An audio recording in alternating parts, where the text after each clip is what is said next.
Markee Dragon, also known as Marcus Eikenberry in real life, and welcome to my backyard. I'm barbecuing again.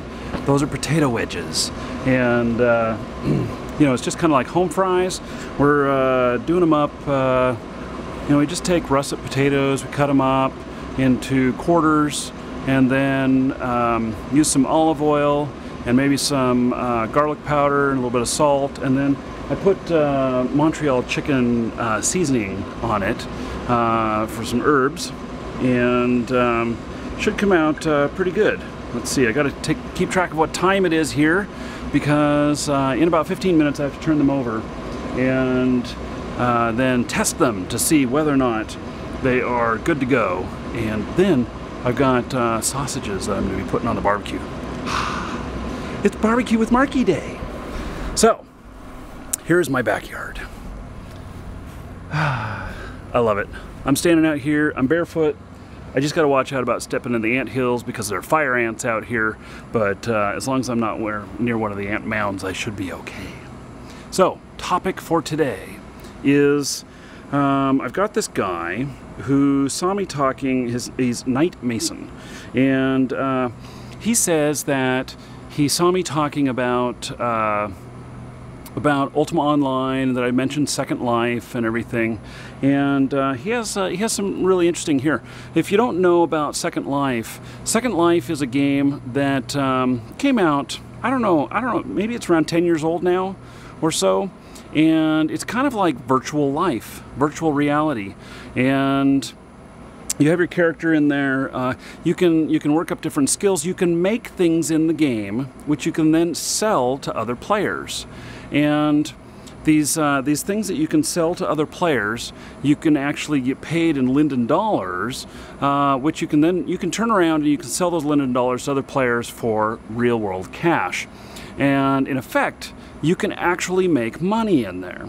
A buddy of mine used to rent servers for Second Life, and then he had another guy that he paid to manage the parcels, you know, breaking it up into certain amounts. They would pay them Linden dollars, and they would pay in. Then my buddy would pay the other guy in Linden dollars, which he used to spend in the game on different things.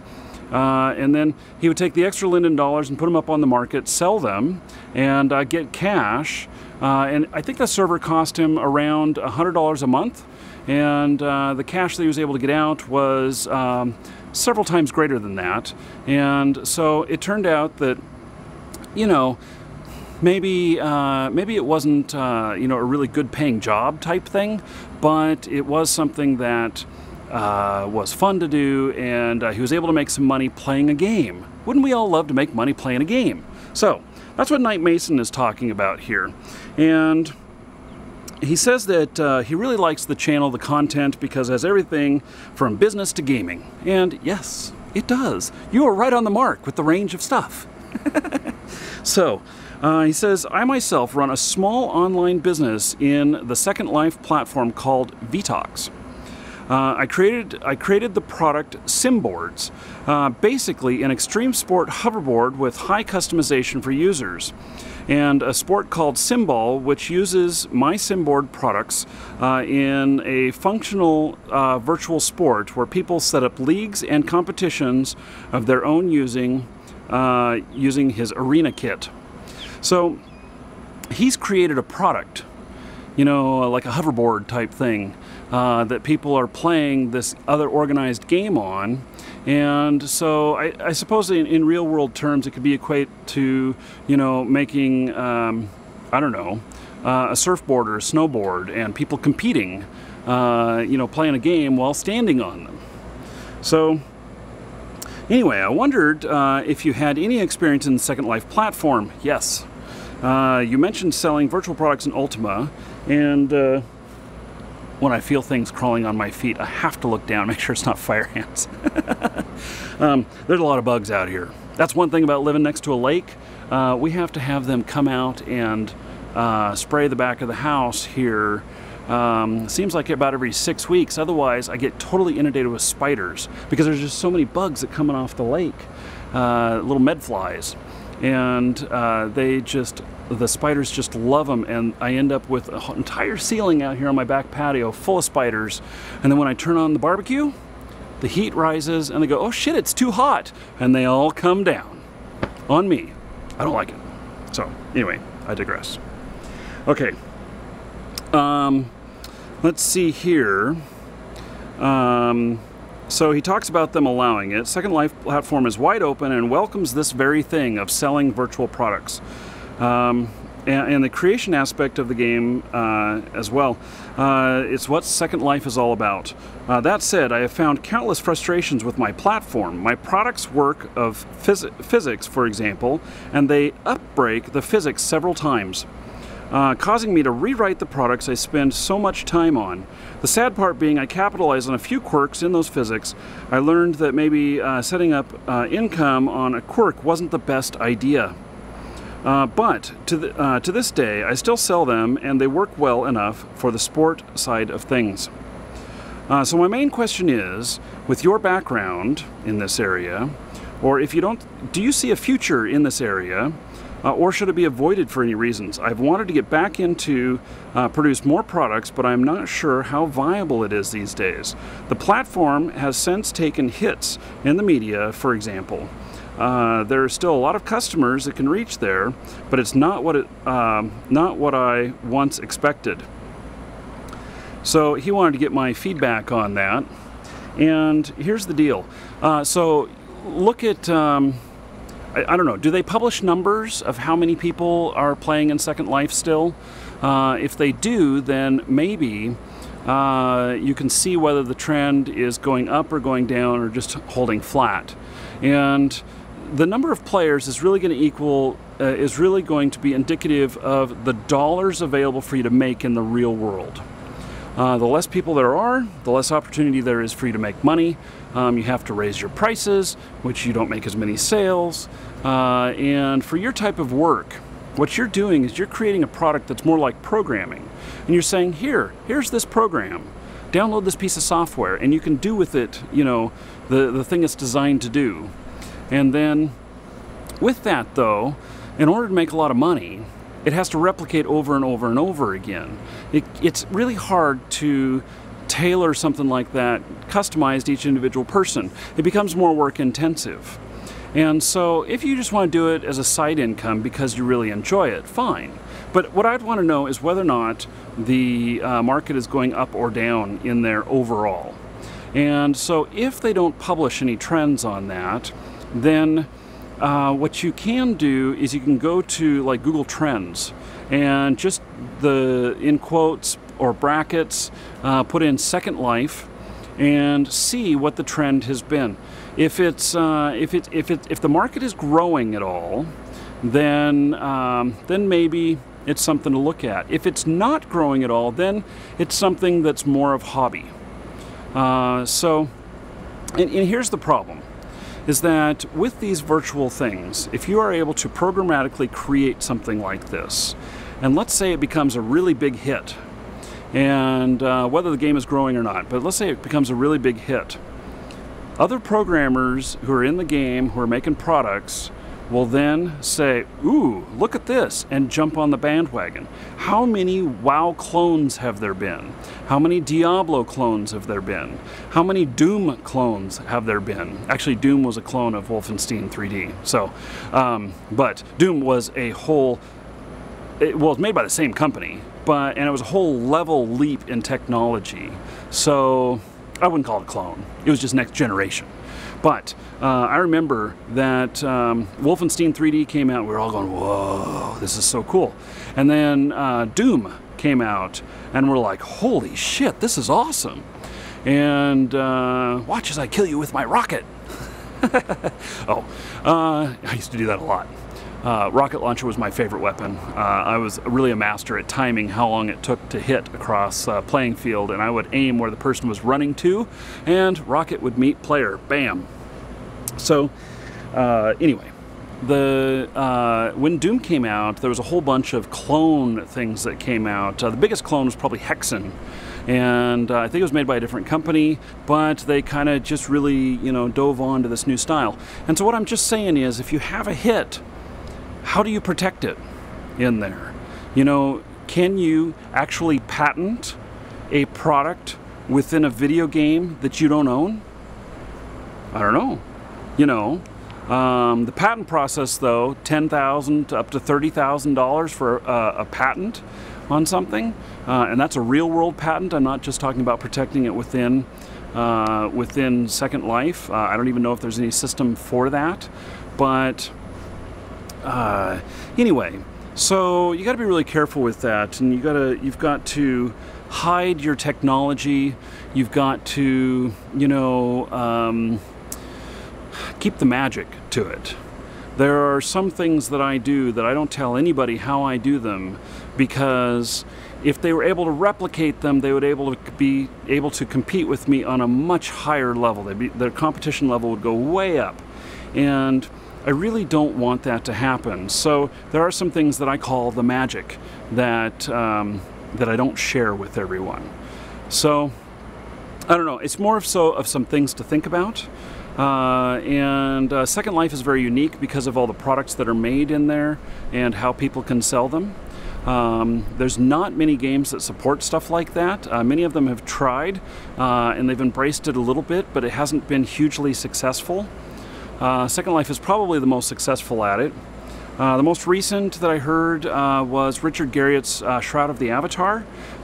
He, in a little bit different sense, he talked about creating works of art in the game that would be one-off pieces, and that you would be able to sell to someone else, possibly for real-world dollars. They haven't definitively identified whether or not they were going to allow that, but he did also talk about doing other creative artsy things such as plays and performances. And so they're building theaters in the game that will allow for production companies within the game to put on a performance, and people will pay entry to get into the door for the performance.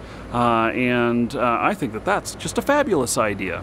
And when you make things that can do real-world dollars for something that's in a video game, especially if it's not something that can be abused, like you know, this whole thing for a performance, I guess you could abuse it by not doing the performance, but you know, other than that, you know, how would that be hackable or abusable? It's not like, you know, people going out and gold farming and then selling the gold and everything. So sounds pretty interesting, very interesting in fact. So I wish you luck in your endeavors, and you know, maybe come up with some other cool products to go along with it. Although, one more thought on that is that many of us in business experience one-hit wonders. Think of it in music terms. How many bands and singers out there have had one amazing performance that has really skyrocketed them in popularity, and then were never able to accurately follow it up and have that same success again? Many of them kind of languish around and kind of fade off into obscurity eventually. And so there are a bunch of those, and I can't think of any one-hit wonders off the top of my head, but maybe like Frankie Goes to Hollywood, the song Relax. I think that was a one-hit wonder. You know, what other songs did he do? You know, who knows? Or Vanilla Ice and Ice Ice Baby. You know, he did some other stuff, but nothing was ever as popular as that. So anyway, it's hard to replicate that success. That's what I'm getting at. And so many of us try. We've had success once, and we try over and over and over again to replicate that success. And I guess going into a little bit further lesson here is that is one of the keys to success, is not only that that you're able to do it once, but that you can replicate it multiple times with different products. And that is really the key to success. I mean, you can have success with one product. You can make enough money that maybe you can retire, and that's cool if that's what you do. But to really have the really big success, you've got to be able to replicate that over and over and over again in maybe different markets or the same market with different products. and everything, and continually reinvent that and have that success again.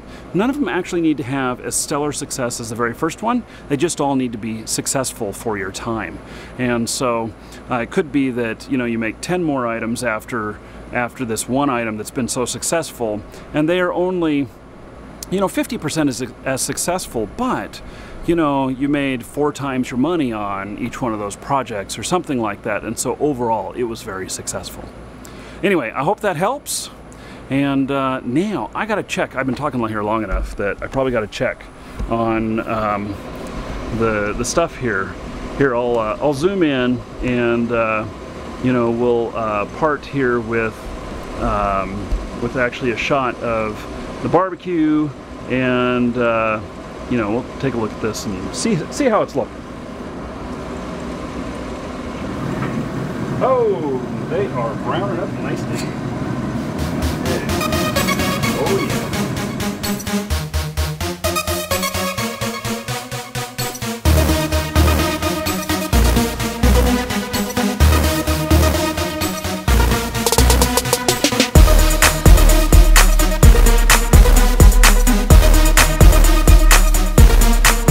So, these are the sausages. Picked them up at Sam's today, and I'm on the grill here.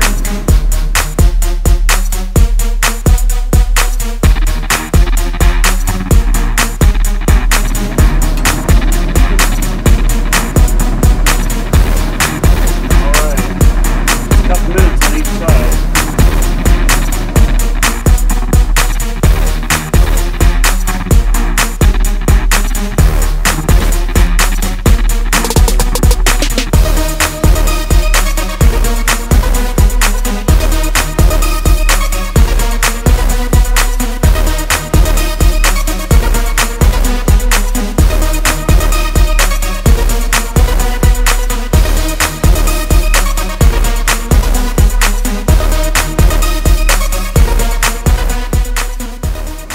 Okay, time to pull the potatoes off. I think they are pretty much done.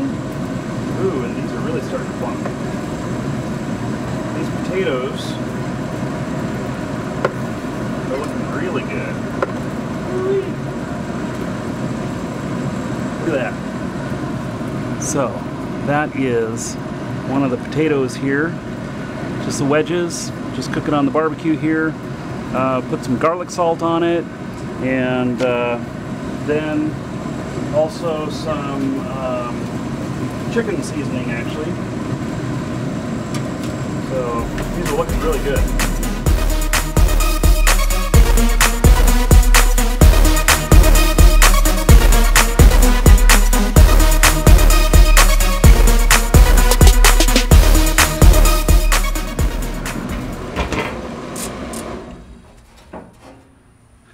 Okay, there we go. Smell good?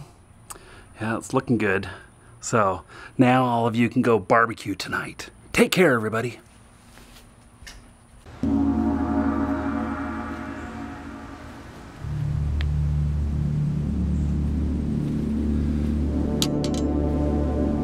If you made it this far in the video, you may as well subscribe. That's what I want you to do.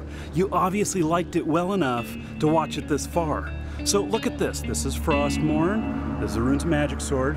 This Runes of Magic sword is one that we're giving away as second prize to one of you subscribers, just for being subscribed. That's all you have to do. Subscribe and accept our messages, or watch our videos where we draw for prizes. So this one is it's a really nice sword.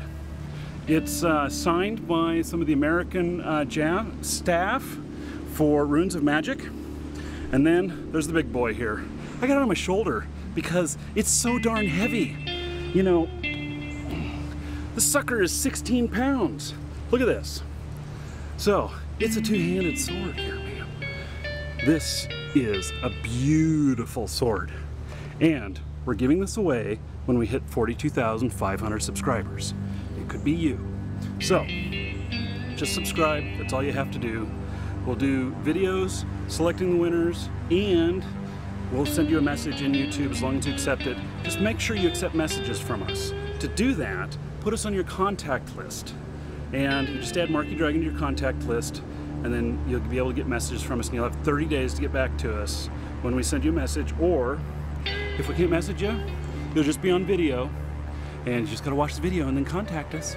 So anyway, if you made it this far, you really should subscribe, and I would appreciate it. So anyway, that's all.